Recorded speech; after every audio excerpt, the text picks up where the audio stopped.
আসসালামু আলাইকুম রহমতুল্লাহি ওয়াবারাকাতুহ। সম্মানিত ভাইরা, আজ আমরা আলোচনা করব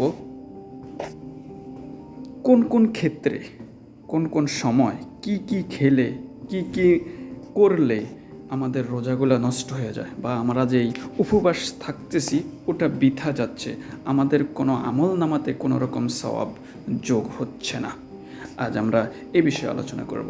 চলুন, আমাদের আজকের টপিক হলো আপনার রোজা কি বৃথা যাচ্ছে, যেসব কারণে রোজা ভঙ্গ বা সওয়াব নষ্ট হয়ে যায়। পবিত্র মাহে রমজান মাস আমাদের জন্য মহান আল্লাহ এক বিশেষ নিয়ামত, কিন্তু সঠিক জ্ঞানের অভাবে অনেক সময় আমাদের অজান্তেই রোজা ভেঙে যেতে পারে, অথবা রোজার মূল উদ্দেশ্য যেটা সেটা ব্যাহত হতে পারে।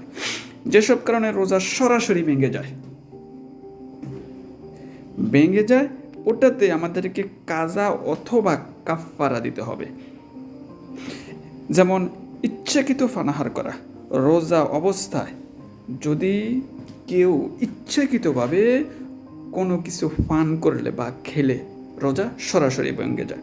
স্ত্রী সহবাস করলে, যারা আমরা বিবাহিত আছি, রোজা থাকা অবস্থা দিনের বেলা শারীরিক সম্পর্ক স্থাপন করলে রোজা সরাসরি ভেঙে যায়, এবং এর জন্য কঠিন কাফফারা, যেমন টানা 60 দিন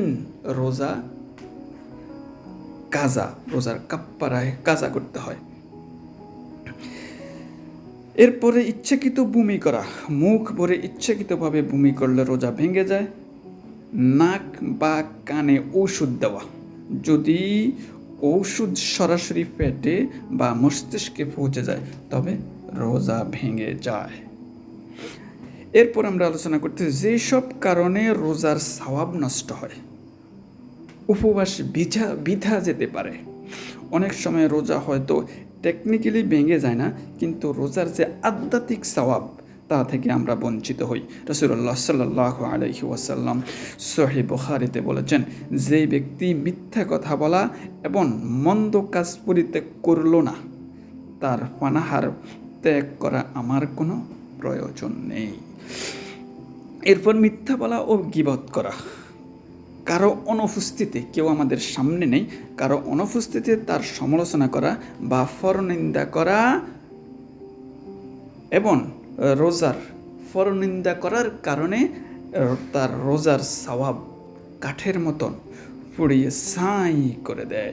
অশ্লীলতা এবং ঝগড়া, অশ্লীলতা, খারাপ ভাষায় কথা বলা এবং ঝগড়া বিবাদে লিপ্ত হওয়া, রোজা রেখে গালিগালাজ বা অন্যের সাথে খারাপ আচরণ করলে সেই রোজা কেবল নামমাত্র উপবাসেই পরিণত হয়। দৃষ্টির, আমাদের চোখের যে দৃষ্টি দিয়েছে, দৃষ্টির হেফাজত না করলেও রোজা ভেঙে যায়। হারাম কোনো জিনিসের দিকে কুদৃষ্টিতে তাকানো রোজার পবিত্রতা নষ্ট হয়ে যায়।